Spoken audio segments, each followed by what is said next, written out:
Em anterior debate, Sr. Primeiro-Ministro, debate de censura, tive a oportunidade de lhe dizer que havia razões de sobra para censurar o Governo e mantenho essas razões de sobra.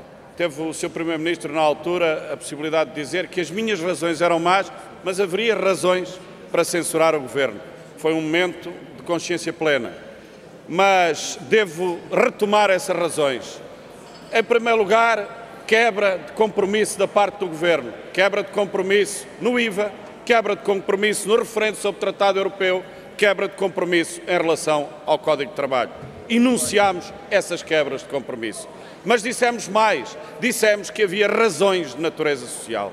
Porquê? Porque há mais desempregados agora do que havia no início do governo do Partido Socialista.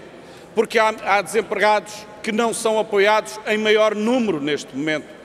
Porque em relação à formação das pensões futuras, houve uma pauperação geral dos nossos pensionistas. Vão ter menores pensões no futuro. Porque há todos os indicadores que nos vêm das instituições de solidariedade de todos os lados, dizendo-nos que este ano aumentou exponencialmente o número daqueles que recorrem a todo esse tipo de instituições. Não se trata, Sr. Primeiro-Ministro, de tentar esconder a pobreza aqui ao além. Nós estamos a expô-la, a dar visibilidade, exatamente porque ela precisa de uma política de solidariedade, porque ela precisa de medidas sociais e de medidas sociais muito mais ousadas do que aquelas que o Governo nos tem vindo aqui a propor. Há todas as razões para censurar este Governo, por quebra de compromisso, por agravamento das desigualdades sociais e da pobreza, o que é inaceitável num Governo que se diz de esquerda. Esse é o fundamento essencial. O Governo não tem sido apenas injusto e não tem faltado apenas aos seus compromissos. O Governo foi incauto em relação a esta crise. Há um mês e pouco, o Sr. Primeiro-Ministro dizia que íamos convergir com a média de crescimento da Europa. Não se vê nada disso.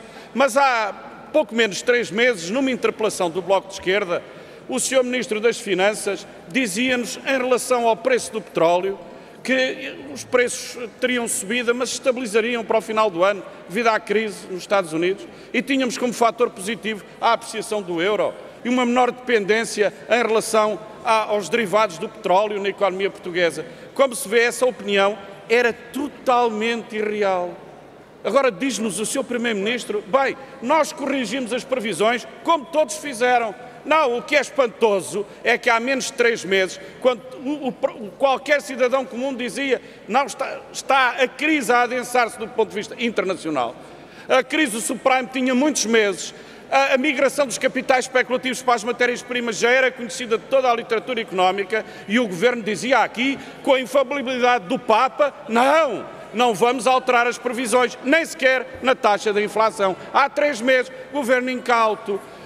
Nós criticamos o facto do Governo, o Sr. Primeiro-Ministro e o Sr. Ministro do Estado e das Finanças terem dado uma conferência de imprensa antes da apresentação do último orçamento, dizendo aos funcionários públicos que os seus aumentos seriam em linha com a inflação. Mas depois o Sr. Ministro das Finanças vem aqui ao Parlamento dizer que qualquer correção dos aumentos salariais para realmente estarem em linha com a inflação que se está a verificar é demagógico. Então, para que é que prometeram em conferência de imprensa? Não é isso também uma quebra de compromisso, uma não assunção de responsabilidades políticas? Não fomos nós que demos a conferência de imprensa, foi o Sr. Primeiro-Ministro José Sócrates e foi o Ministro de Estado e das Finanças, Fernando Teixeira dos Santos. Esta é que é a realidade. O Sr. Primeiro-Ministro diferenciou muito bem as nossas propostas, as propostas da direita, em relação à formação dos preços dos combustíveis. Nós não falámos de fator fiscal, nós falamos dos lucros da Galp. Falamos de combate internacional à especulação, mas falamos dos lucros da Galp. Agora todos descobrimos aqui que os lucros da Galp são sacrossantos e, portanto, Amorim e outros acionistas não têm que pagar qualquer custo desta crise.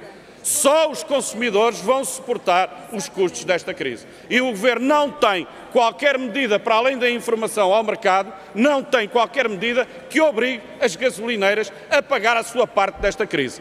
Elas não só vão repercutir os custos da crise, como estão ainda a aumentar as suas margens de lucro na exploração. Isto é que é verdadeiramente inaceitável e, do ponto de vista político, é uma escolha que está feita. É uma escolha política que foi feita. Nós registamos essa escolha. Sr. Presidente, senhoras e senhores deputados, dizendo que temos razões de sobra para censurar este Governo, temos razões à esquerda.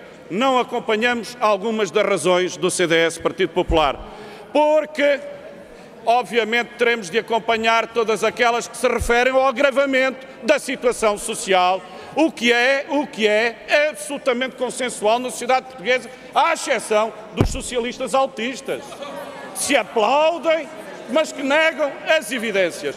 Mas nós não a podemos acompanhar, nem reclamações, nem propostas de natureza fiscal têm a ver com apoios às grandes empresas e que essas agravariam ainda mais as políticas liberais dos quais os portugueses têm vindo a ser vítimas. Muito bem.